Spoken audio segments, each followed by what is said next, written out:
We own you. Back off.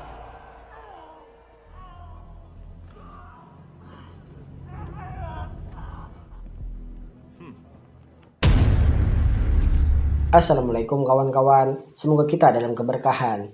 Video kali ini kita akan membahas sebuah film yang dibintangi oleh Sylvester Stallone dan Arnold, yang dimana mereka harus meloloskan diri dari penjara yang berteknologi tinggi. Sebagai ahli dalam sistem keamanan, apakah bisa mereka keluar dari penjara? Langsung saja kita rangkum alur ceritanya.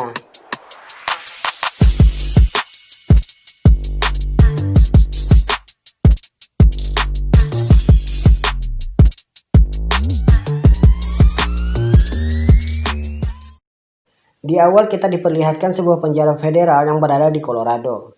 Kemudian ada beberapa napi yang berkelahi sehingga harus dimasukkan ke ruang isolasi. Pria ini bernama Ray Breslin. Pria ini bernama Ray Breslin.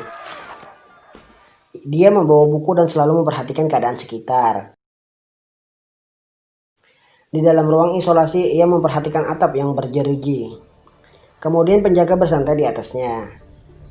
Ray di dalam WC pun ia seperti merencanakan sesuatu. Kisi toilet dibikinnya bola-bola kecil. Setelah itu ia bertanya kepada penjaga.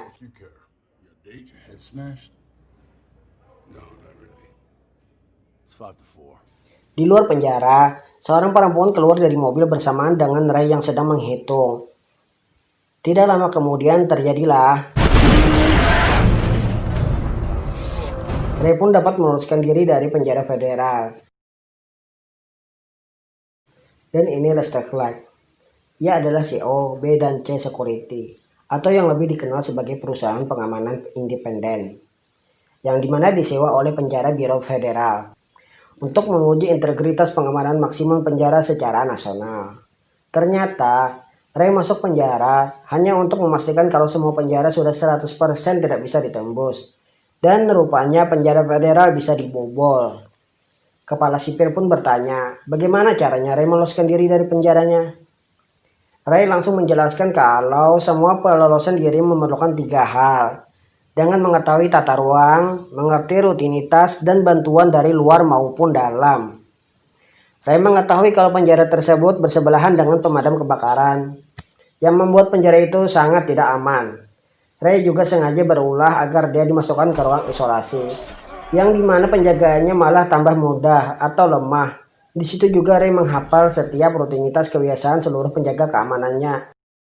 Ray juga menjelaskan bagaimana cara ia bisa keluar dari ruang isolasi, sehingga dapat mengirim pesan keluar penjara dan meloloskan diri. Ternyata hanya dengan lapisan kotak susu yang biasa diberikan di penjara tersebut, dengan situasi dan waktu yang tepat kini ia sudah berada di luar penjara. Kepala sipir bingung dan bertanya, manusia macam apa yang memilih menghabiskan sebagian besar hidupnya di penjara? Lester lantas menjawab bahwa Ray selama bertahun-tahun telah meloloskan diri dari 14 lembaga seperti ini. Singkat cerita, ada seorang perempuan muda yang bernama Jessica Mayor. Ia mengaku sebagai pengacara yang dikirim oleh CIA untuk menguji sebuah lembaga yang dimana lembaga itu jauh dari kepentingan publik. Tanpa pengadilan, tak ada hukuman, dan hanya orang-orang yang sangat jahat masuk ke dalam lembaga tersebut. Lalu penjahat itu dihilangkan. Dan di sini Jessica menjelaskan bahwa hanya Ray yang bisa membuktikannya apakah penjara tersebut terbukti tak bisa ditembus. Di tengah pembicaraan, Lester berkata bahwa Ray dibayar 2 kali lipat. Tapi yang jadi masalah ialah orang yang dikirim ke lembaga itu tidak diperbolehkan keluar ke dunia nyata. Karena semua dari mereka berpotensi merubah dunia untuk kondisi yang paling buruk, serta sistem penjagaannya yang sudah teruji dan tak satu pun dari mereka yang tahu lokasi penahanannya. Nah loh. Dan Ray Breslin berkata, When do we start? We just did. Keesokan harinya, terlihat Ray sedang menunggu jemputan dari pihak kontraktor swasta. Tak lama kemudian, datanglah sebuah mobil van hitam, yang dimana tidak seperti dijemput, tapi malah seperti diculik. GPS di tubuh Ray juga dihancurkan, dan tubuh Ray disuntik dengan cairan yang membuat ia pingsan. Setelah Ray sadar, ia sudah berada di dalam penjara yang berdinding kaca. Di sisi lain, kepala sipir memperhatikan Ray melalui kamera pengintai dan langsung menemuinya. Kepala sipir ini bernama Hobbs. Ternyata kepala sipir mengetahui bahwa Ray hanya menguji keamanan penjaranya. Ray bertanya apakah di sini ada sipir Mars. Dan Ray juga memberitahukan kode evakuasi. Tapi sipir Hobbs berkata, Your intake is finished. di sini kita diberi kejelasan bahwa Ray dijebloskan ke penjara internasional. Memang ada oknum-oknum tertentu yang menginginkan Ray menghilang. Jadi siapakah oknum tersebut? Tonton sampai habis biar tidak penasaran. Tidak lama kemudian napi lain membuat masalah yang dengan mudah Ray kalahkan. Dan dari arah samping datanglah seseorang. Iyalah, ya, itu bapak Terminator kita. Yang dimana ia di sini memerankan sebagai Rottmeier. Rottmeier sendiri di dalam penjara juga sebagai orang yang berpengaruh. Ia dulunya mengamankan seorang pria yang bernama Meinhem. Meinhem sendiri dikenal sebagai orang yang jenius, memiliki kebiasaan mengambil uang dari orang kaya dan memberikannya ke orang yang membutuhkan. Dari situlah mengapa Rottmeier selalu ditanya tentang keberadaan Meinhem. Setelah bercerita, Rottmeier menawarkan diri kepada Ray. Kalau perlu bantuan maka panggillah Rottmeier. Di saat Ray memperhatikan keadaan sekitar, ia mengatakan kepada Rod bahwa ia harus masuk ruang isolasi. Rottmeier tersenyum seakan tidak percaya, tapi Ray meyakinkan bahwa itu juga semacam bantuan. Tiba-tiba dari arah depan, Sometimes fate is hurt. Hurt? Pretend. di ruang pengawas, terlihat sipir Hobbs menyuruh anak buahnya untuk membawa Ray dan Rod ke ruang isolasi, yang dimana kalau dinyalakan membuat tubuh dehidrasi atau kekurangan cairan. Sesampainya di ruang pengasingan, ternyata ruangan itu berbeda dengan ruangan isolasi biasa, yang dimana kita tahu bahwa biasanya ruang isolasi gelap, tertutup, dan kedap suara. Tapi di penjara internasional ini, ruang isolasi dipenuhi dengan lampu-lampu besar. Dan juga terdapat suara-suara membuat telinga yang berada di dalam ruangan tersebut sakit. Mungkin bagi tahanan lain itu memang seperti hukuman. Beda sama Ray, di mana dia malah mencari peluang untuk meloloskan diri. Di hari berikutnya, Rod bertanya siapakah Ray sebenarnya sebelum masuk penjara. Karena selalu memperhatikan ruangan, bahkan memperhatikan semuanya. Ray menjawab, aku akan memberitahumu asal Rod membantu mendapatkan sebuah logam sekitar 3 inci, bulat dan halus. Bahkan jika Rod bisa mengambilnya, mungkin aku bisa membawanya keluar dari dalam penjara ini. Scene berganti ke ruang interogasi, yang dimana terlihat Hobbs bertemu dengan Rottmeier. Pertemuan itu memang direncanakan Rod agar dapat mengambil logam yang sudah dijanjikan. Tapi kepala sipir Hobbs selalu bertanya tentang seseorang bernama Meinhem. Di sini Rottmeier berlaga seperti orang tidak waras, sehingga membuat para penjaga marah. There.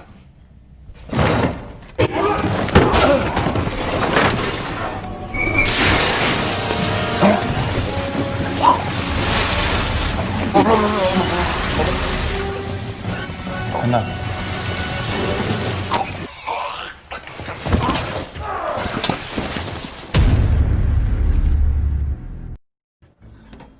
Setelah mendapatkan logam yang dimaksud, Ray pun membuka identitas yang sebenarnya dan meminta bantuan lagi agar Ray bisa masuk ke ruang isolasi. Karena hanya di ruang isolasi terdapat kesempatan meloloskan diri. Yang dimana di bawah ruang isolasi diperkirakan ada saluran air dengan penutup panel terbuat dari logam baja dan juga paku baja, sehingga membuat lama-kelamaan akan berkarat. Kegunaan logam itu sendiri untuk memusatkan panas yang ditimbulkan oleh lampu lalu mengarahkannya ke bagian paku tersebut. Karena pada 100 derajat Celcius, bajanya akan mengembang. Tanpa berlama-lama, Ray dan Rod langsung membuat keributan. Lalu dikirimlah ke ruang isolasi. Rencana pun dimulai. Dengan Rod sebagai pengalih perhatian, sementara Ray mencari jalan keluar melalui ruang lain.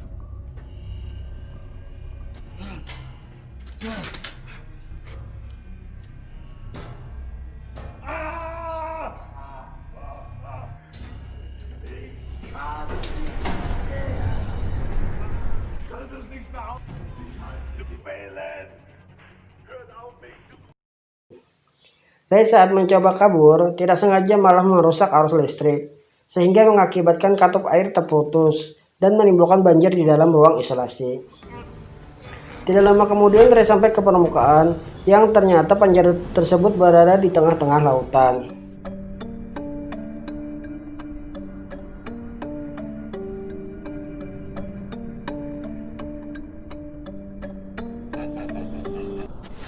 Ray merasa tidak ada jalan keluar, kembali lagi ke ruangan isolasi.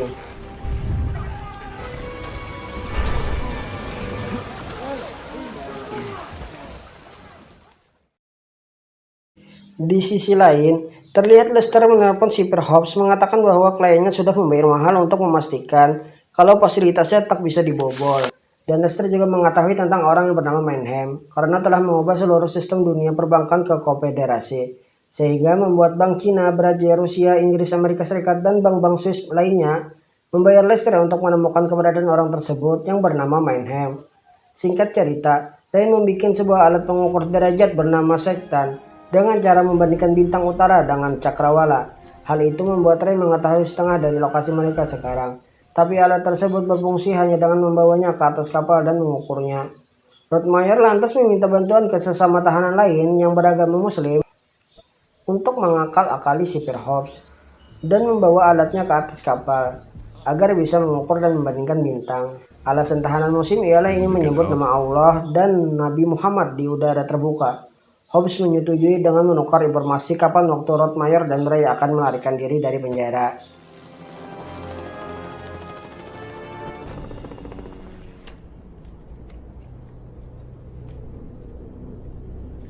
Setelah mengetahui lokasi mereka sekarang, Ray pun berencana mengirim pesan ke luar penjara melalui dokter di dalam lembaga tersebut. Ray lalu menjelaskan tentang isi sebuah buku yang berada di kantor Hobbs tentang kompromi perbaikan keamanan. Malam harinya, dokter mencoba memeriksa isi buku yang dimaksud, dan semua apa yang diucapkan Ray benar, karena dia sendiri penulis bukunya. Keesokan harinya, tahanan Muslim memprovokasi kepada tahanan Amerika lain.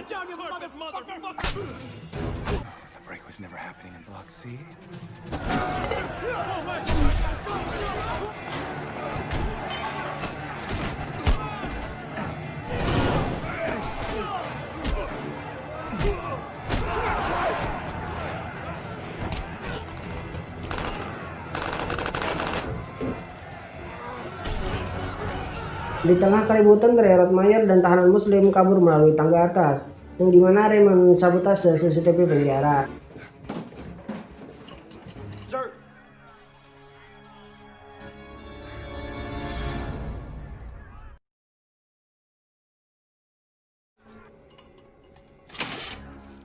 Hobbs yang melihatnya langsung menutup seluruh pintu keluar dan menyuruh anak buahnya menangkap mereka bertiga. Engage security protocol 5. They're out of moves. Drake, take 2 units. Aksi saling tembak pun terjadi yang mengakibatkan tahanan Muslim tertembak. Dalam keadaan luka tembakan, pria Muslim tersebut sempat-sempatnya memberi perlawanan kepada petugas.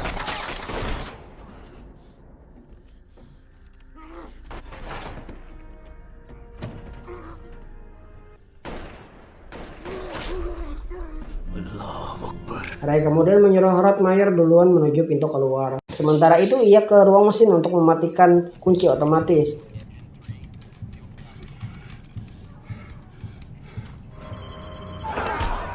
Di luar kapal, heli datang menembaki kapten kapal dan krunya. Sampai akhirnya Rottmeier keluar dan mengambil senjata mesin, lalu menembaki penjaga penjara lembaga tersebut. What the fuck?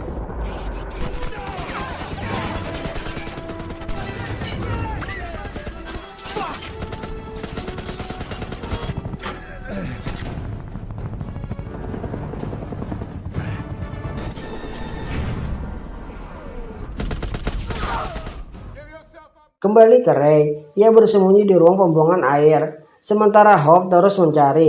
Setelah mesin dihidupkan, Ray pun keluar melalui bawah kapal. Hobbs yang curiga langsung mencari di luar kapal.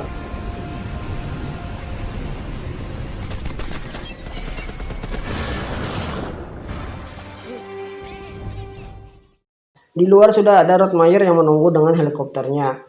Hobbs terus menembaki Ray dan Rod sehingga mengenai mereka berdua. Tapi Ray yang mempunyai IQ di atas rata-rata langsung menembak drum berisi minyak. Dan yang terjadi... Boom.